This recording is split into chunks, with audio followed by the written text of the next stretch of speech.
Here's an item for you. Please. The next Sony console is called the PlayStation 5. Oh! What? I knew it. Yeah, really called that Inside one. sources Called confirmed it! this to me.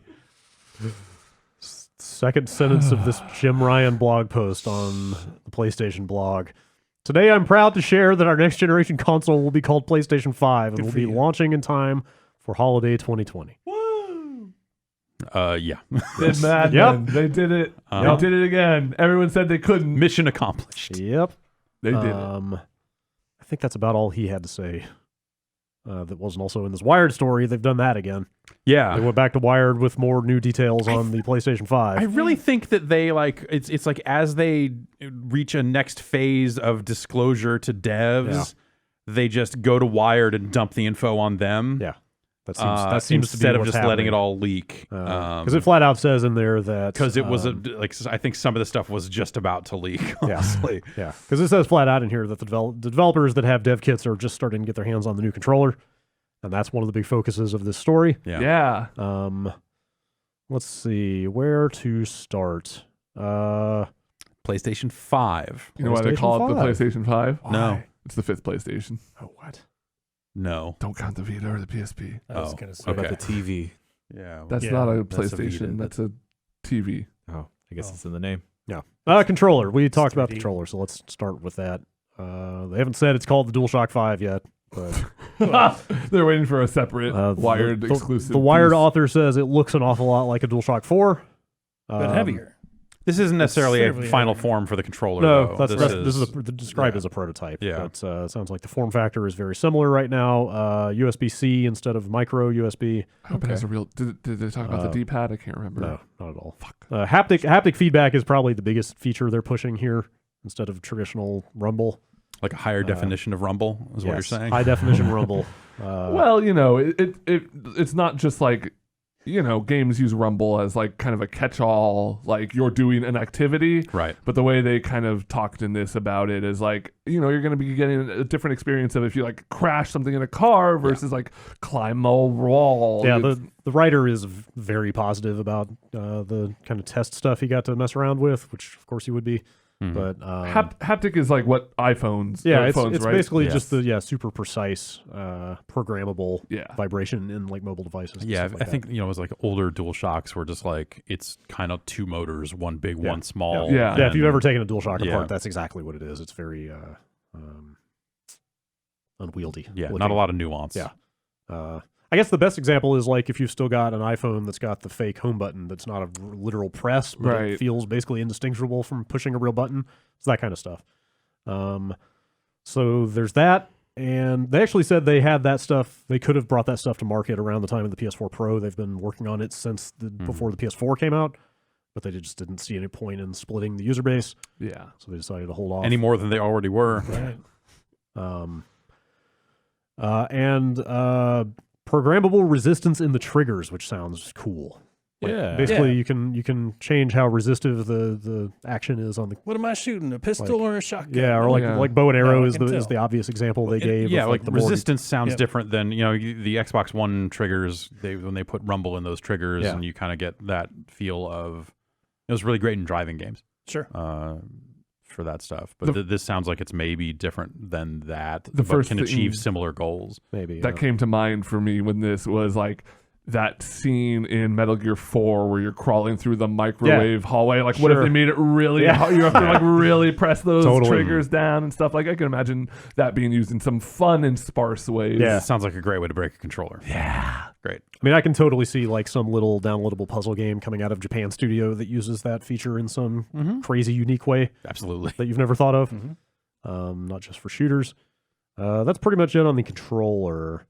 They seem like there may be a microphone on it. Yes, Also. yes. The writer said that there's a hole on the prototype that looks suspiciously like it would be for a microphone. Yeah. But they wouldn't confirm that yet.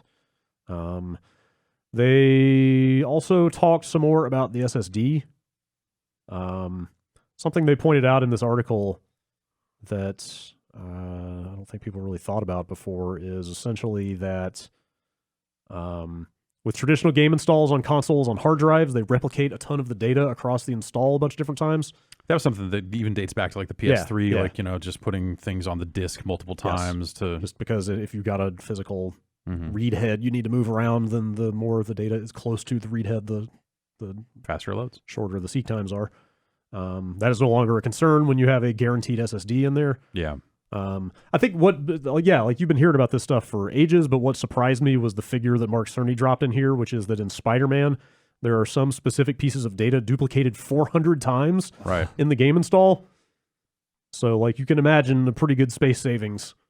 Yeah, I guess when it depends. when you no longer have to do stuff like that. Yeah, like some space savings, but will it? Who knows? I wonder if it'll be noticeable. Who knows what it'll amount to? Because they're also saying that the optical drive in this thing will take a 100 gigabyte disk.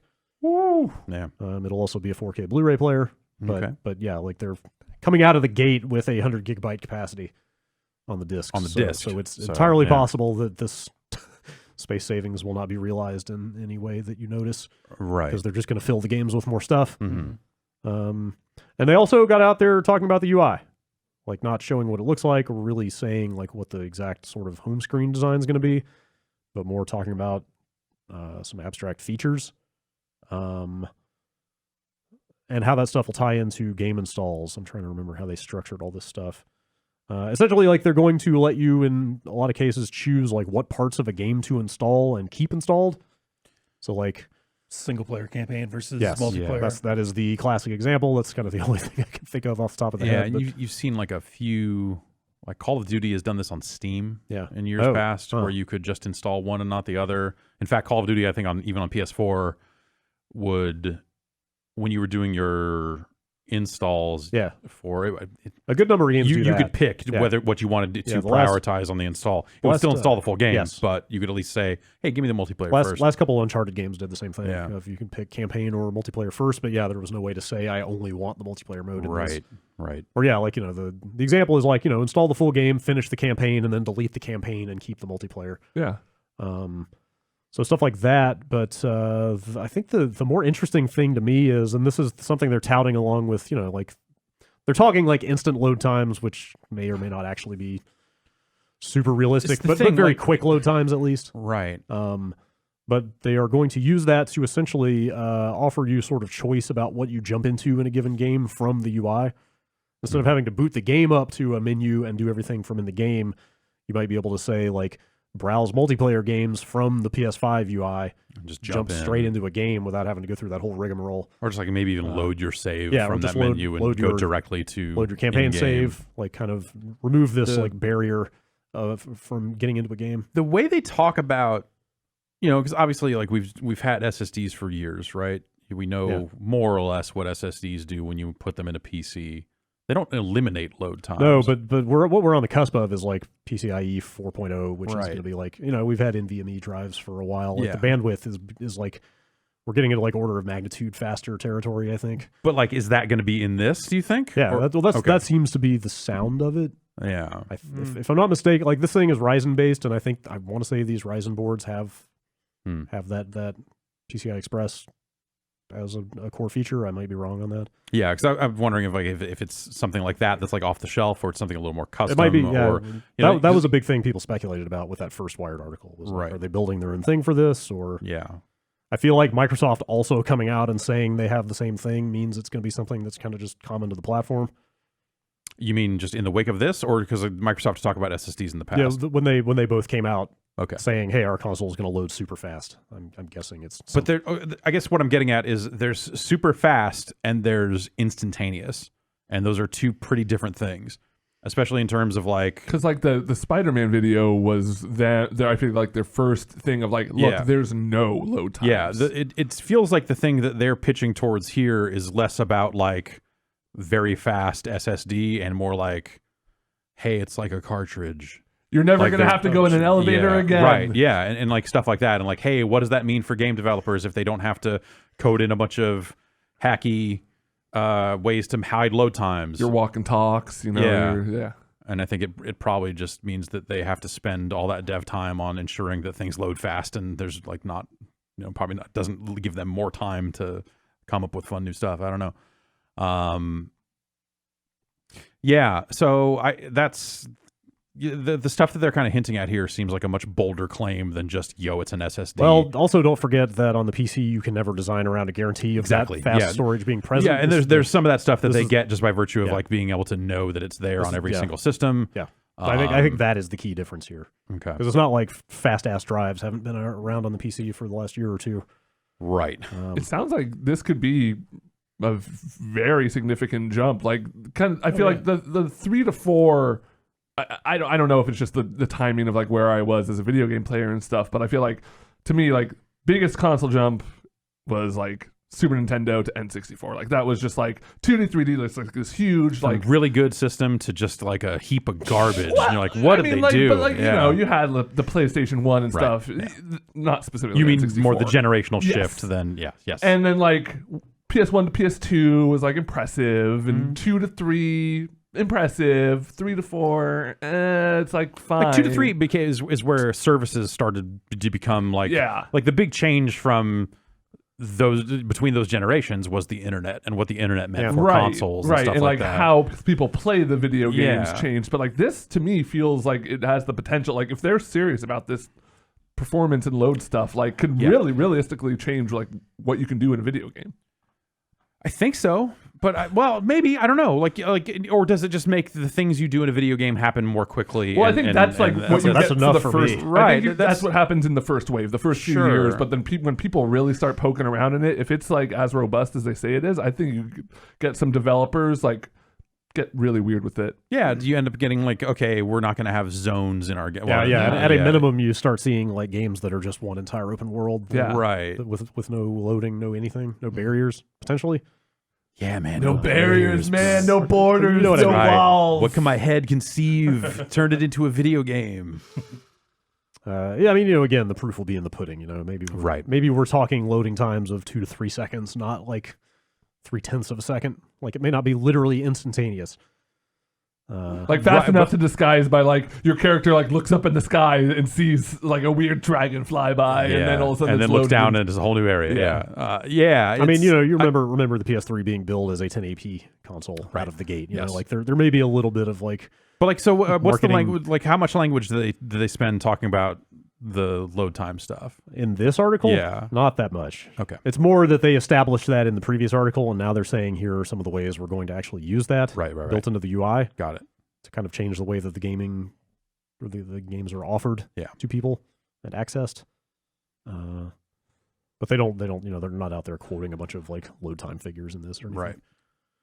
Right. This is mostly controller and kind of UI / games and game install stuff. And then, like, hey, the release date and name and stuff like that, that's not nothing. PlayStation 5.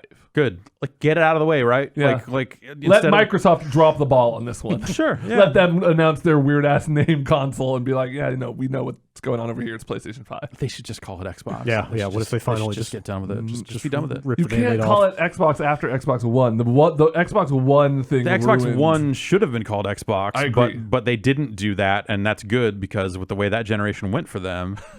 It gives like Xbox Zero. It paves the way for them to just think about it. Like again, services are the thing that will probably start to pave the way forward in terms of like where's the real change in video games, and Microsoft has been pushing in that direction with all their streaming shit for a while now. So at some point, it just does become like Xbox is the platform. You will get this box that is this level or this box or no box and whatever, but it's all just Xbox. And I think that's just like the sensible step for them at this point. Yeah.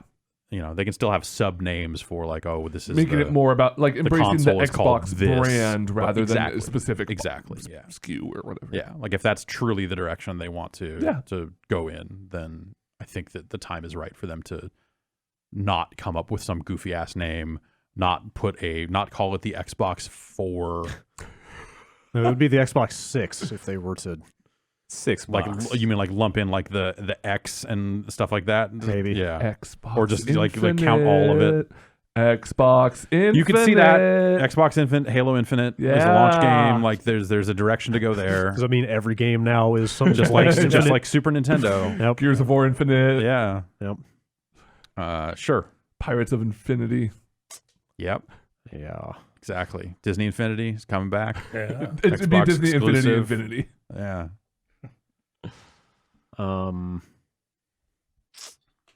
Yeah.